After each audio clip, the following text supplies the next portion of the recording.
Pagbasa mula sa aklat ni Propeta Isaías. Aalisin kita sa iyong katungkulan. Palalayasin kita sa iyong kinalalagyan. Tatawagin ko sa araw na yon ang aking lingkod, si Eliakim na anak ni Hilkias. Siya ang pagsusuotin ko ng iyong buong kasuotan. Ibibigay ko sa kanya ang iyong kapangyarihan. Siya ang magiging ama ng mga taga-Jerusalem at ng mga taga-Huda. Ibibigay ko sa kanya ang susi ng sambahayan ni David. Walang makakapagsara ng anumang buksan niya at walang makakapagbukas ng anumang sarahan niya. Itatayo ko siyang parang haligi ng tolda. Itatayo ko ng matibay sa isang matatag na lugar at siya'y magiging marangal na trono sa sambahayan ng kanyang ama.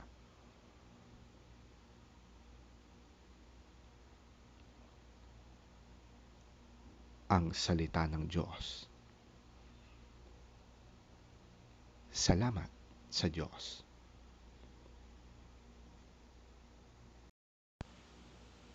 Pagbasa mula sa sulat ni Apostol San Pablo sa mga taga-Roma.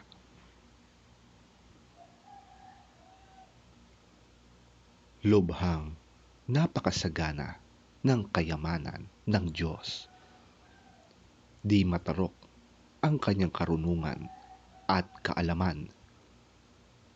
Sino ang makakapagpaliwanag ng kanyang mga kapasyahan? Sino ang makakaunawa ng kanyang mga pamamaraan? Gaya ng nasusulat, sino ang nakakaalam sa pag-iisip ng Panginoon? Sino ang maaaring maging tagapayo niya? Sino ang nakapagbigay ng anuman sa kanya na dapat niyang bayaran? Sapagkat ang lahat ng bagay ay mula sa kanya, sa pamamagitan niya at pag-aari niya. Sa kanya ang karangalan magpakailanman. Amen.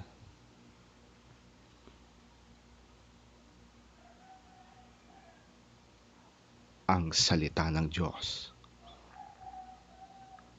Salamat sa Diyos.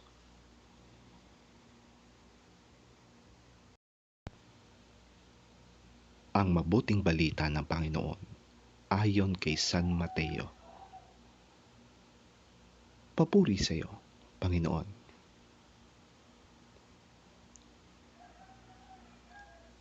Nang dumating si Jesus sa bayan ng Cesarea ng Filipos, tinanong niya ang kanyang mga alagad, anong sinasabi ng mga tao patungkol sa Anak ng Tao? At sumagot sila. Ang sabi po ng ilan, kayo si Juan na tagapagbautismo. Sabi po naman ng iba, kayo si Elias. At may nagsasabi pong, kayo si Jeremias o isa sa mga propeta. Tinanong ulit sila ni Jesus, ngunit para sa inyo, sino ako? Sumagot si Simon Pedro, kayo po ang Kristo, ang anak ng Diyos na buhay. Sinabi sa kanya ni Jesus, mapalad ka, Simon, na anak ni Jonas, sapagkat ang katotohanan ito'y hindi inihayag sa iyo ng sino man tao, kundi ng aking Ama na nasa langit. At sinasabi ko sa iyo, ikaw ay Pedro, at sa ibabaw ng batong ito ay itatayo ko ang aking iglesia, at ang pintuan ng daigdig ng mga patay ay hindi magtatagumpay laban sa kanya. Ibibigay ko sa iyo ang mga susi ng kaharian ng langit. Ang ipagbawal mo sa lupa ay ipagbabawal sa langit, at ang ipahintulot mo sa lupa ay ipahihintulot din sa langit. At mahigpit niyang iniutos sa kanyang mga alagad na huwag sabihin kanino man na siya nga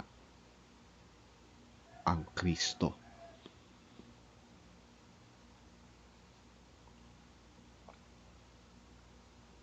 Ang mabuting balita ng ating Panginoon. Pinupuri ka namin, Panginoong Hesukristo.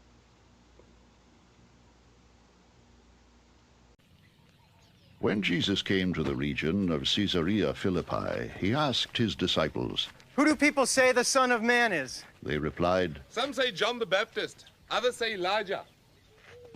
And still others, Jeremiah or one of the prophets.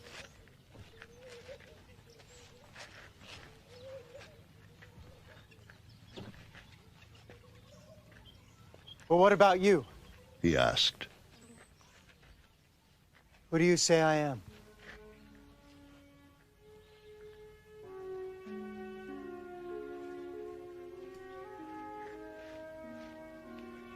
Simon Peter answered, You're the Christ, the Son of the living God.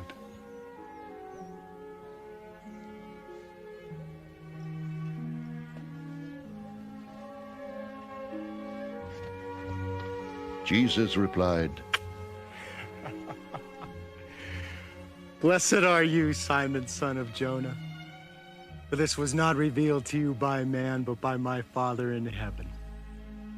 And I tell you that you are Peter, and on this rock I will build my church, and the gates of Hades will not overcome it.